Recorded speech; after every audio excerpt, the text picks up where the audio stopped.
In the previous episode, we had cited the arguments put forth by the Muslim members of the Central Legislative Assembly decrying the accusations levelled against the Mawpillas. They had pressed for an impartial inquiry into the riots, which was turned down by the then British Home Minister. The last episode concluded with these words: the criticism levelled against the Mawpillas for their alleged violence against Hindus is, in the main, a product of non-Muslim authors. Upper caste Hindu members of the Congress were not free from this attitude. Even Gandhi, in Panikar's words, was no exception. We now present the aspersions cast on the Mawpillas by Mohandas Karamchand Gandhi, followed by a robust response from a Mawpilla scholar. Gandhi had written, "A verbal disapproval by the Musalmans of Mawpilla madness is no test of Musalman friendship. The Musalman must naturally feel the shame and humiliation of the Mawpilla conduct about forcible conversions and looting, and they must work away so silently and effectively that such things might become impossible even on the part of the most fanatical among them." Gandhi, in simple terms, was saying that Muslims as a community were to take responsibility for the violence committed by the Mawpillas because they professed the same faith. At another place, Gandhi wrote, "The Mawpillas are Muslims. They have Arab blood in their veins. It is said that their forefathers came from Arabia many years ago and settled in Malabar. They are of a fiery temperament and are said to be easily excitable. They are enraged and resort to violence in a matter of seconds. They have been responsible for many murders. They always set out for fighting with a pledge not to return defeated. It is not clear as yet what led to their present outburst." Quotes closed. Commenting on Gandhi's statement, a contemporary Mawpilla scholar, M.T. Ansari, Head Department of English, University of Hyderabad, quipped, open quotes, "The Mawpillas are Muslims" sounds more like an indictment than information. The adjectives and statements which follow, fiery, excitable, enraged, resort to violence in a matter of seconds, responsible for many murders, fighting with the pledge not to return, merely reiterate and reinforce those of the colonial administration. Quotes closed. Incidentally, Gandhi, who had been to Malabar in August 1920 as part of his mobilization drive for non-cooperation and Khilafat movements, had pressed the Mawpillas to oppose the British government over the Turkish question. Yaqub Hassan, a senior leader of the Khilafat and non-cooperation movement, wrote to Gandhi from Malabar to inform him that, in spite of all his faults and shortcomings, the Mawpilla is a fine man. He has the bravery, the pluck and the grit of his Arab father and the gentleness and the industry of his Nair mother. He is, as a rule, peaceful, but he brooks no affront to his honour or religion. Unfortunate circumstances, the causes of which I need not enter into on this occasion, forced him into the position of a rebel. He has done what anyone, Hindu, Muslim or Christian, under the same circumstances and in the same emergency would have done in self-defense and self-interest.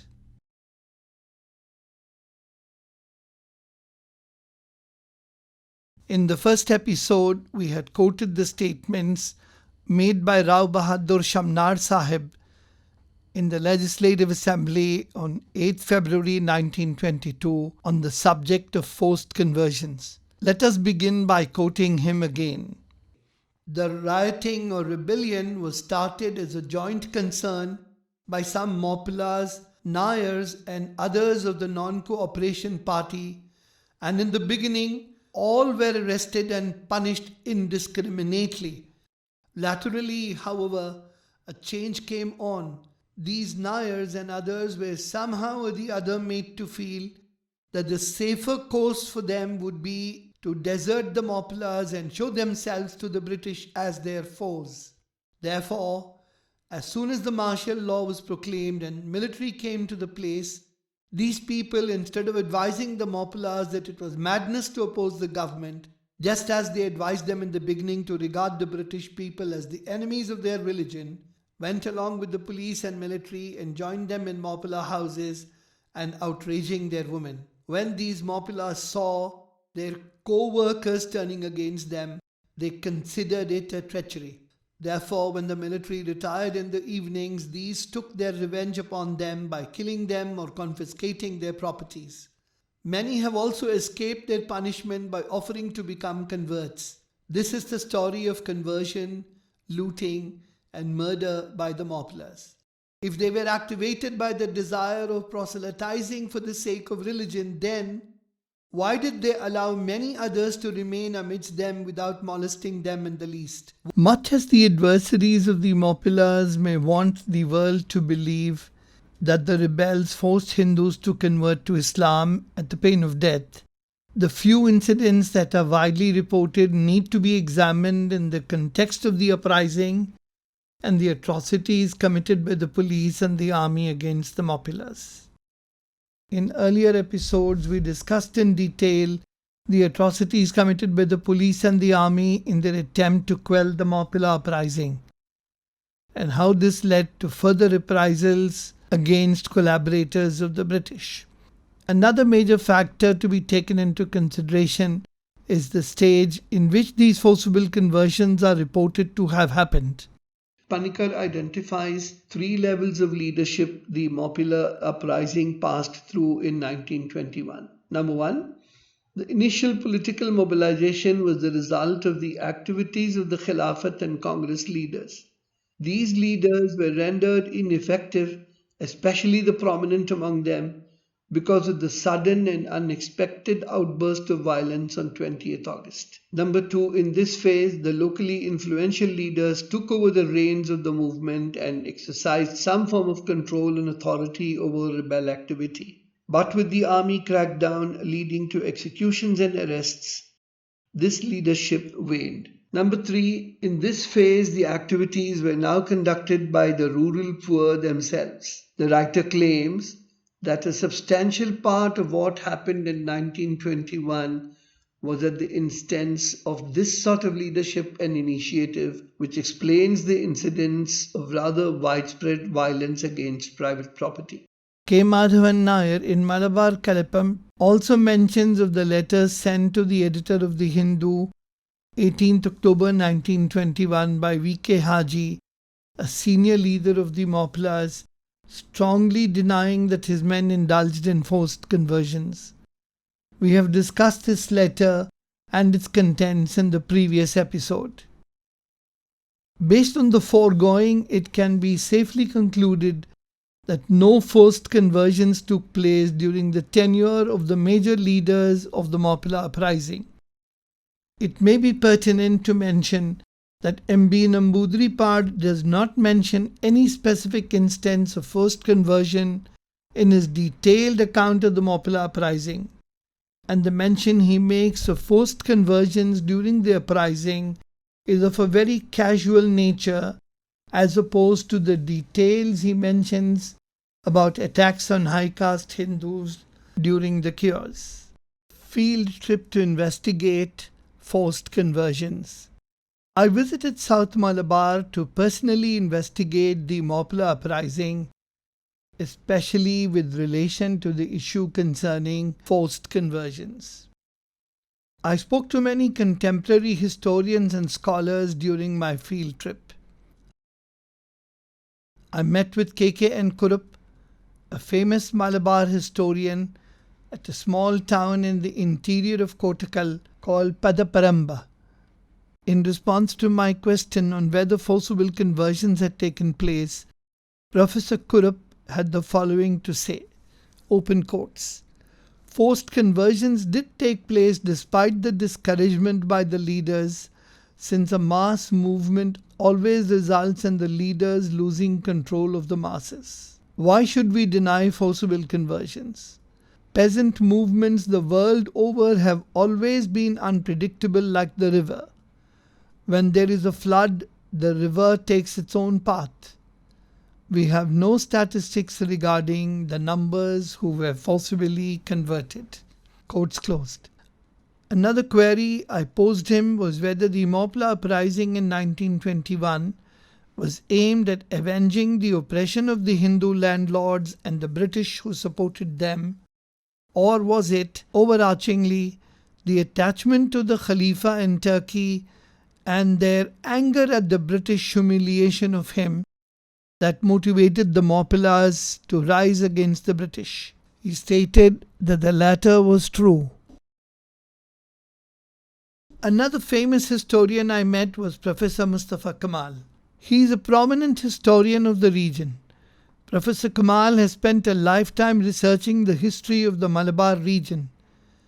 He told me assertively that the Mopla uprising did not lead to mass forcible conversions of Hindus. If it was so, the non-Muslims who supported the Khilafat movement would have withdrawn support, he said.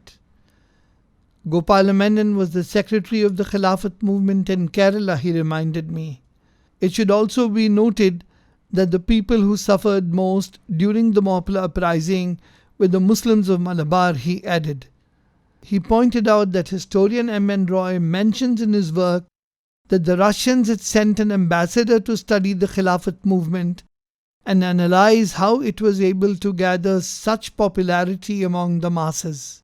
Other academicians I interviewed were Dr. Nisar of Farooq College, Mr. Awsaf Ahsan of Other Books, Dr. Bhattacharya, a researcher with Other Books, Dr. Hussain Randathani, author of many books on the Moplas, and Professor Koya of the Institute of Objective Studies. The overwhelming opinion of these scholars was that the Moplas were demonized by the British so as to cause a rift between them and the Hindus of the region. Mr. Samil Elikal, an investigative journalist working for a prominent Malayalam daily, spent 3 years unearthing an untold massacre of over 245 people, including the old and the sick, in the Melmuri village in the Malappuram region. Samil says that the massacre was carried out to terrorize the rebels who had driven the mighty English force away from the region for months. The brutal killings were the work of the Dorset Regiment during the Mopla uprising. Samil denies that forced conversions took place. He contends, in a report carried in Deccan Herald of Bangalore, October 25, 2018, open quotes, "In my research, I could not find any credible information about the forceful conversion," quotes closed. Samil continues, "If such forceful conversions had happened, where are the later generations of these people? But till now, nobody came forward claiming as the descendants of these people." Samil took me to the site of the bloody Melmuri massacres and also showed me around other sites which witnessed battles between the Moplas and the British, like the one in Pokottur. Reactions of Indian Muslim leaders to the Mopla quote-unquote atrocities. Hindu leaders of the Punjab and the Malabar in particular accused the Muslim leadership for not having condemned the so-called atrocities carried out by the Moplas. This allegation needs to be examined in the light of the facts being presented here. The Khilafat Conference condemned not only the government atrocities but also those Moplas who were involved in forcible conversions, if any. The Muslim League expressed its regrets at the misconduct of Moplas who may have caused any trouble to the Hindus without just cause.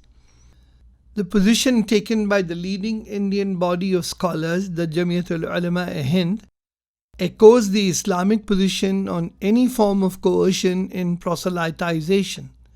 Meeting in Lahore on 18 November 1921, this elite group of scholars adopted a resolution which affirmed that the Jamiat does not admit the truth or falsity of the statements published in the newspapers regarding forcible conversions of Hindus by Maupilas. However, the statement goes on to say unequivocally that if true, it condemned the acts as unsanctioned by the Quran.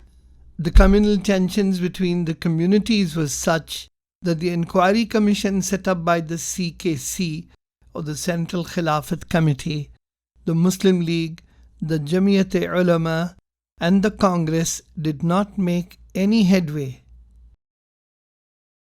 Let us now examine the government policy to deny role for Khilafat workers in providing relief to the victims. Naeem-e-Qureshi, in his highly acclaimed book Pan-Islam in British Indian Politics, a study of the Khilafat movement 1918 to 1924, quoting from a telegram from Viceroy to the Secretary of State, states that after the suppression of the outbreak, the provincial government made sure that the Khilafat Congress leaders did not join the relief measures, lest they should get the credit for peacefully ending the trouble. Hazrat Mohani, presiding over a Muslim League conference, remarked very poignantly that where there was no British interference, the Maupilas and the Hindu neighbors lived side by side in complete harmony. Let us now watch an exclusive interview with noted Maupila historian and author Dr. Hussain Randathani on the nature of the Malabar Uprising of 1921. This interview was recorded in February 2021. And Gandhiji himself declared that the Muslims are a part of the nation. And if there is any problem to the Muslims, it is the problem of the nation. And Shaukat Ali and Mahatma Gandhi, they also visited Malabar. They came to Calicut. Calicut, there was a very huge meeting in which most of the Congress leaders participated and many Maupilas also participated. And just prior to that, there was a conference at Mancheri. It was in the 1990 last. And there also, many Maupilas, they participated in the Congress conference.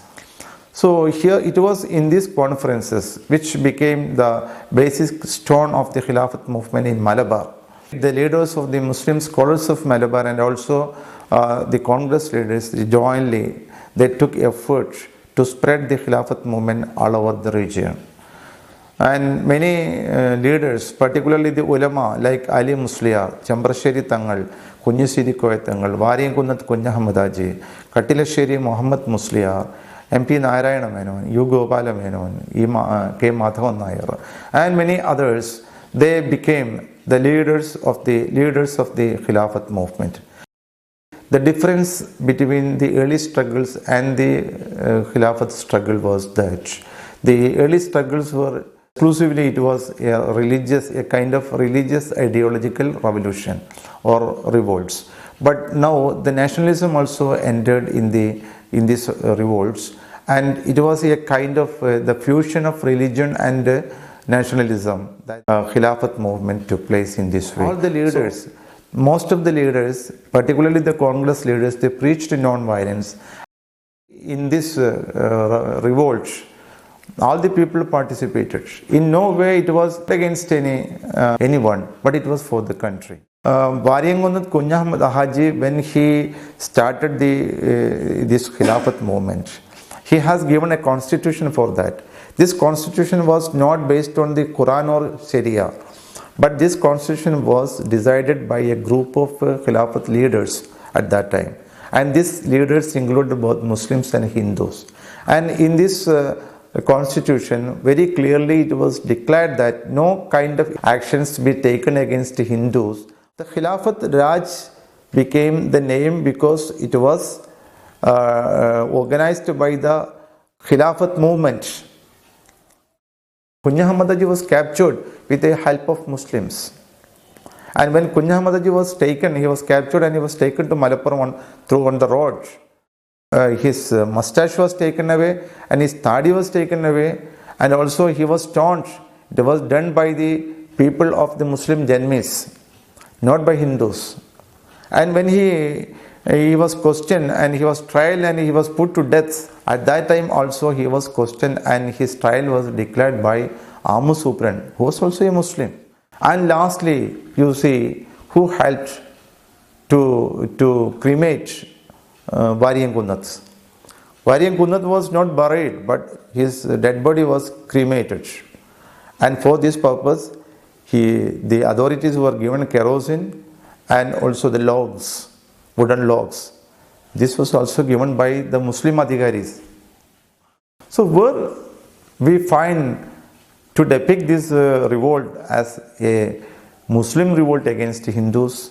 Exclusive interview with MGS Narayanan, former professor and head of the Department of History in Calicut University from 1976 to 1990 and General Secretary of Indian History Congress during 1982 to 1985, Member Secretary of the Indian Council of Historical Research during 1990 and 1992. This interview was also recorded in early 2021. What's your take on narratives like Mappala uprising was essentially anti-Hindu? What's your take on this narrative? Mappala uprising was not that anti-Hindu as such. It was more against the British. Their ways of behaving and administration.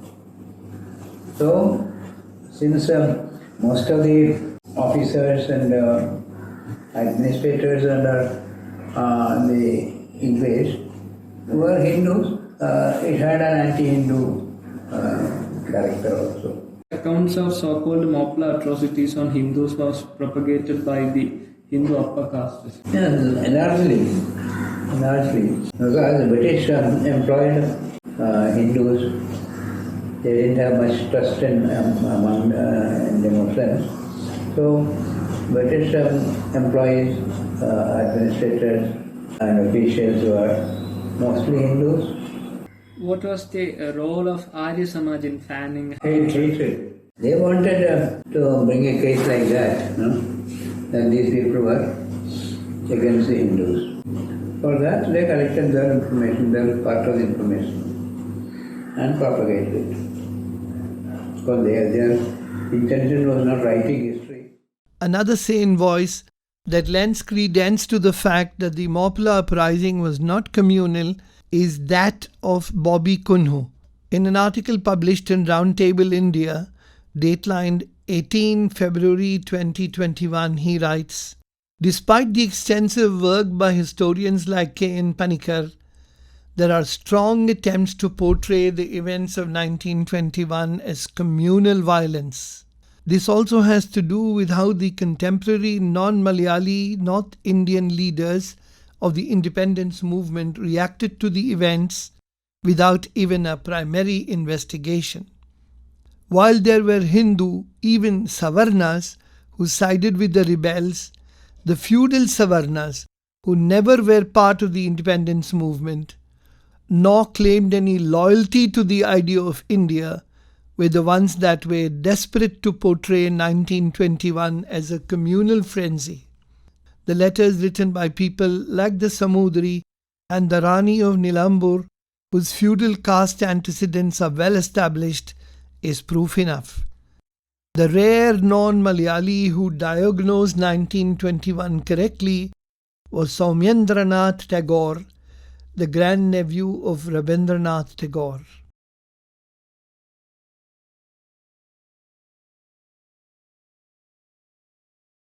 In concluding this episode, we may add an intrinsically non-communal mass movement ended up dividing communities due to the lies that the British administration spread and the traction the Hindus gave to these lies.